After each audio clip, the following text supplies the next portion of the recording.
For the past 4 months, we at the Madsplainers have been talking all about the spring election in Madison. The race for mayor, the race for school board, the race for city council. This past Tuesday, the race ended. We had our general election.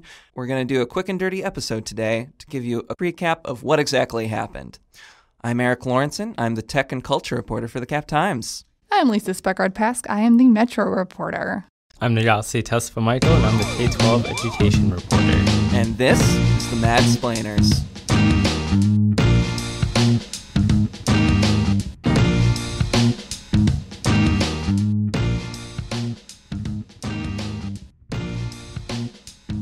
Hello, everyone, and welcome back to the Madsplainers, a show that breaks down city government and public affairs in Madison, Wisconsin. Election edition. Except for the election finally happened. It really did. So on Tuesday night, I was staying up late to edit podcasts, but I was keeping a close eye on Twitter to see what was going on. You two were out in the field covering the dang thing. Oh, yeah, keeping our pulse on the city. I'm sure you, dear listener, already know what happened if you're a moderately informed consumer of local news. In the mayoral race, Satya Rhodes-Conway defeated the incumbent and a longtime Madison mayor and personality, Paul Soglin, and she will be sworn in on April 16th. She is Madison's mayor-elect. So let's start with that race. Lisa, you were covering Paul Soglin's gathering on Tuesday night. Yes. Last time we did this for the primary election recap, we talked a little bit about the vibe of each election party. What was it like over at the brink for this one? Yeah, at the brink. So when the polls closed at 8, it was very quiet. There weren't very many people there. But then, as the results came in, so did more people. There's probably like 20, maybe 30 people there. Okay. So pretty a chill crowd. It's not packed or anything. It wasn't like, based on what Abby had told us about Satya's party, it was much more sedate than that. But it was interesting to talk to people who were there. There were a lot of long-time Soglin supporters, like someone who told me they supported Soglin since 1975 or something. Yeah, he was first elected mayor in 73, so he goes back a long time. He had some, staunch supporters there. I got a good quote from someone about how, you bond with somebody when you sniff tear gas together, so referencing Soglin's protest days way back. What a wonderful quote. Yeah. So it was fun to talk to people like that. And also, generally, I was asking them as the night went on or even before any results came in, how obviously it would not be your first choice, but how would you feel if Satya were to win? And they all kind of said the same version of they respect her. They think she has really good ideas. They just really think that Soglin had more experience and the skills to get more things done. So another great quote that someone gave me is it's not like it's a Soglin versus a Scott Walker or something. So they were generally, obviously wanted Soglin to win, but weren't going to be horrified at the state of the city or anything if he did not. So numbers came in pretty fast. I think around about 8:40 or so, it was pretty clear that Satya was going to win. She ended up with 62% of the vote to Soglin's 38%. So pretty wide margin. Which was a lot wider than I personally, and I think a lot of other people were expecting too. She flipped, I think, 45 wards, was what our editor Jason had written about yesterday. And so around 8:50, Soglin came out and said, "Hey, I just called Satya, congratulated her," and then spent some minutes talking about. Actually, he talked about affordable housing for a little bit and about how he really wanted to make sure that the city works with developers and builders to keep that going. And then he answered a few quick questions and said he would be looking for jobs. So doesn't know what he's going to do, but he's not going to retire, he said. So putting himself out there on Indeed.com and stuff. I'm sure we'll see his resume shortly. Mayor for 1 million years. And we should acknowledge Abby Becker, our dear fellow Madsplainer, is not here with us. She is mired in a cover story all about the election. She was at the election party of Satya Rhodes-Conway. Obviously, a very jubilant scene at Prism nightclub, the new spiritual successor to Plan B, which has been a popular queer club in Madison. We should note she's the first openly queer mayor of Madison. Yeah, she is not the first woman to be elected mayor. That would be Sue Bauman, who got elected in '97. But yeah, the second woman and the first openly gay mayor that we've had here in Madison. And yeah, she promised her constituents at the party that she was going to get straight to work and I mean, yeah, she had a meeting with Paul Soglin apparently yesterday to begin working on the transition. Chose the chief of staff. Yes, and, indeed. Yep, things are happening. Things are indeed happening. But you can read all about Abby's in-depth analysis of this race and what it means for Satya to be mayor next week. Yeah, That's look the out cover for the next cover. Well, Negassi, let's talk about the school board a little bit. So obviously you were also busy on Tuesday night. There were 3 seats up for election. Why don't you tell me a little bit about what you were up to and how things shook out?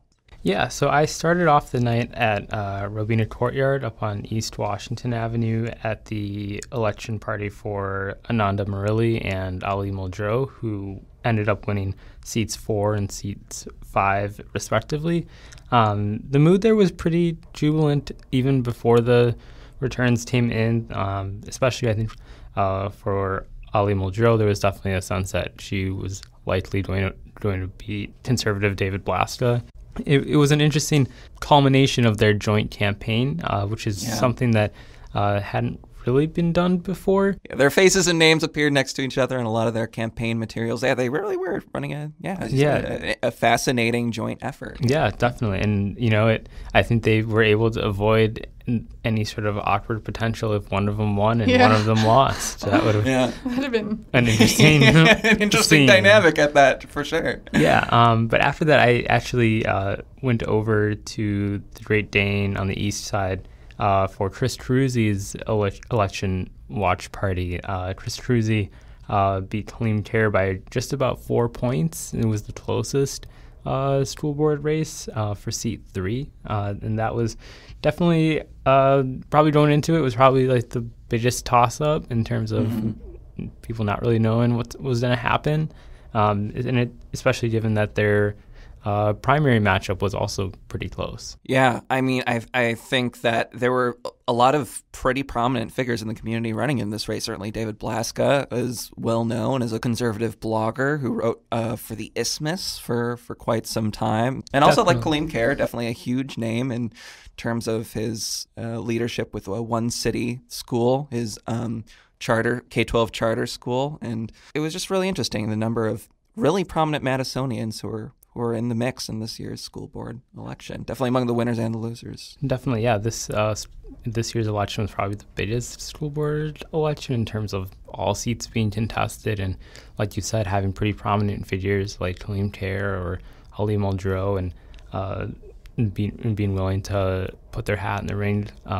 It should be noted that all 3 of the candidates who won previously have run for school board, so this was sort of their second time around, and this time the results were a lot better than the first time around for them. And yes, now we have an all-female school board for what we think is probably the first time ever, right? Yes. It's been widely assumed that it's the first time ever. There have been a few times where the school board has had 5 or 6 women on the 7-person board, but this is the first 100% we've taken female over. board. Yeah. And Negassi, in your coverage, you also mentioned that the proportion of people of color on the board, there's been a slight uptick with the election of Murilli and Muldrow, which is certainly worth mentioning, given that, I mean, you pointed out that increasingly the student body in Madison it's getting more diverse. Definitely, and it'll be interesting to see how they approach issues such as the racial achievement gap, given that one of the common criticisms was that, this district is being run by a lot of people who don't look like the students that it actually serves. All right, well, lastly, we should talk about what happened with the city council. Lisa, it seems like the big takeaway is that, I mean, there was just a lot of turnover. There's a lot of turnover. Like, we're not even going to go through and list everything because there's 9 newcomers on the 20-member body. So that's like half of the city council essentially is going to be new people, which is, exciting. Just for some reference, in 2017, the council had just 1 new member.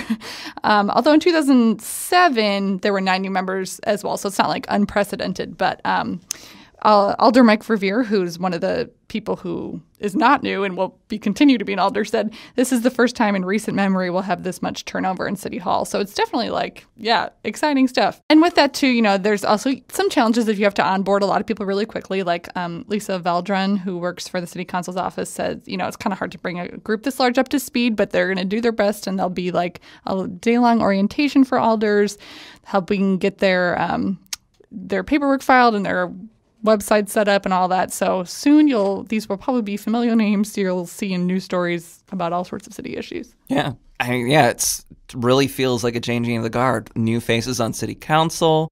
Satya Rhodes-Conway as the mayor-elect, defeating a man who has been our mayor for 22 of the last 48 odd years. It certainly feels like quite a momentous election in terms of new faces in City Hall. Okay, so we are not going to go terribly in depth here into what happened on Tuesday, in part because next Tuesday, April 9th, the Madsplainers is having its very first live show, and we're super excited about it. Woohoo! Woo! We're going to talk about the election, of course. We're going to talk about the mayor-elect. And with the mayor-elect, Satya Rhodes herself will be there. Satya will be there indeed. We have some other cool guests, too. Sabrina Madison of the Progress Center for Black Women will be there. Alder Sherry Carter, who I believe is the current vice president of the council, will be there.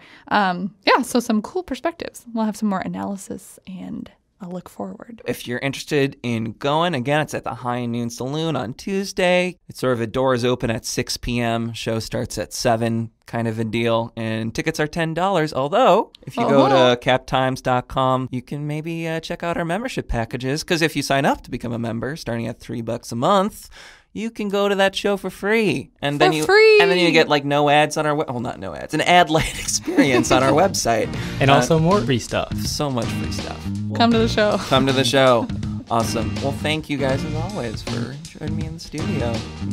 Chatting. What a great You're so conclusion welcome. to this. This is so polite.